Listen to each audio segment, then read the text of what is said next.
Záhorie je charakteristické svojou obrovskou rozmanitosťou na malom území. Medzi riekou a Karpatmi máme nádherné borovicové lesy, kde vlastne pod nohami máte doslova púšť, ale zase nájdete tam úžasné množstvo hríbov.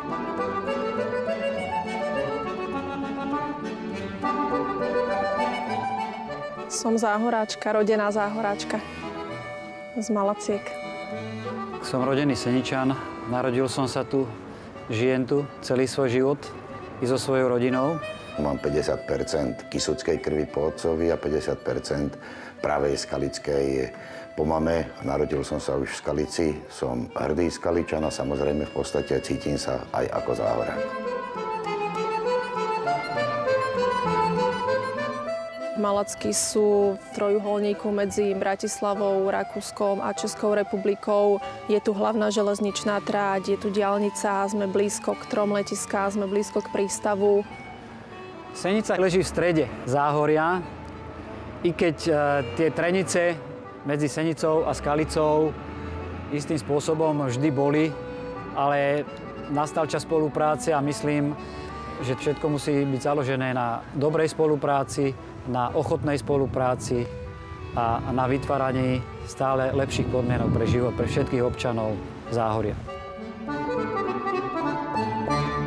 Hlavný potenciál je v oblasti turistického ruchu. K úkladom Senice patrí predovšetkým rekreačná oblasť Kunovská priehrada, ktorú môžeme ponúknuť návštevníkom Senice, kde turisti prichádzajú a cítia sa tu veľmi dobre. Máme tu množstvo prírodných kúpalísk, máme tu obrovské množstvo cyklistických ciest.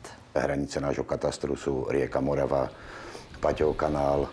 Ja som si nikdy nemyslel, že vodná turistika, cykloturistika je tak obrovským fenoménom. Hlavná cyklistická cesta vedie od Bratislavy popri Morave až po Skalicu. Pre tých fyzicky zdatnejších cyklistov je cyklocesta po hrebení Malých Karpát. A o čom som úplne presvedčený, je golfová turistika. Informačné technológie, oceliarstvo, plechy, betónové preklady, spracovanie pieskov na chemický priemysel. Je tu mladé a vysoko kvalifikované obyvateľstvo. Až 40% ľudí je do 35 rokov. Čo je určite asi najdôležitejšie, že sú tu múdri, šikovní ľudia, ktorí sú veľkí lokál patrioti, hrdí na to, kde sa narodili a to, že tu je aj veľmi rozvinutý priemysel, pretože keď majú ľudia prácu, tak ten život je v podstate ďaleko spokojnejší, pretože ľudia prácu majú, je tu nízka nezamestnanosť. V blízkosti mesta funguje továreň. Tá je hlavným sponzorom senického futbalu, ktorému sa tu veľmi darí. Momentálne dnes hráme so Slovanom. Ľudia sa stále venujú keramike, hrnčiarstvu, paličkovému čipkovaniu, tradičnej ľudovej hudbe. Máme iba 4 historické pamiatky, no i na tie sme hrdí. Jednu vidíte za mnou, je to katolícky kostol. Prezentujem aj svoje výrobky a to je v podstate skalický trdelník a skalický rubín, to sú pojmy.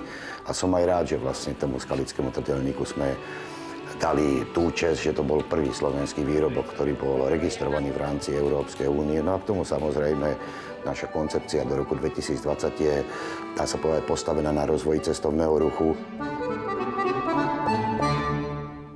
Toto je Zámocký park, klopujúci šľachtické sídlo rodu Palfiovcov. Počas 4 storočí svojej existencie bol šľachtickým sídlom, vojenským skladom, bol socialistickou nemocnicou, bol františkánskym internátom. Interiér aj exteriér kaštieľa veľmi veľa utrpel. Je zrekonštruovaná na nádvorí kaštieľa studňa so sochou jelenia, erbového zvieraťa Palfiovcov. Vedľa kaštieľa je zrekonštruovaná fontána, takže postupne sa tento kaštieľ snažíme vrátiť do pôvodného stavu a predovšetkým ho sprístupniť verejnosti, tak aby si ho nielen Malačania, ale aj všetci návštevníci Malaciek mohli vychutnať. Máme nádherné golfové ihrisko v Skalici, kde sme spojili dva porevolučné fenomény, golf a víno. Dve nádherné 18-ky sú v Šajtíkových Humencov, kde spájame golf s hríbami. No a samozrejme je tu ešte aj golfové ihrisko v Malackom okrese. Jedný z takých ťahákov je areál s 38 jamkami, čo je rarita v rámci Slovenska i v rámci strednej Európy toto ihrisko spĺňa všetky atribúty toho, aby sa dostalo do rebríčka ihrisk, na ktorých sa konajú veľké turnaje golfové. Golfový turista prespí, či aj podnikatelia v cestovnom ruchu majú z toho osoch.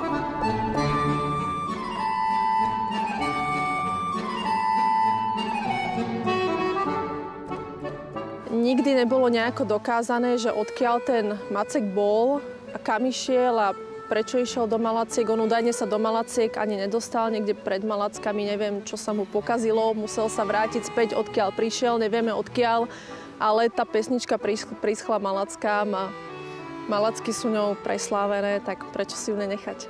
Išiel Macek do Malacek v šošovičku Mácid, ale viac nezvládnem. Senica je útulné mestečko v centre Záhoria. Žijú tu príjemní, srdeční ľudia, vedomí si svojho pôvodu a sú na ňo i patrične hrdí.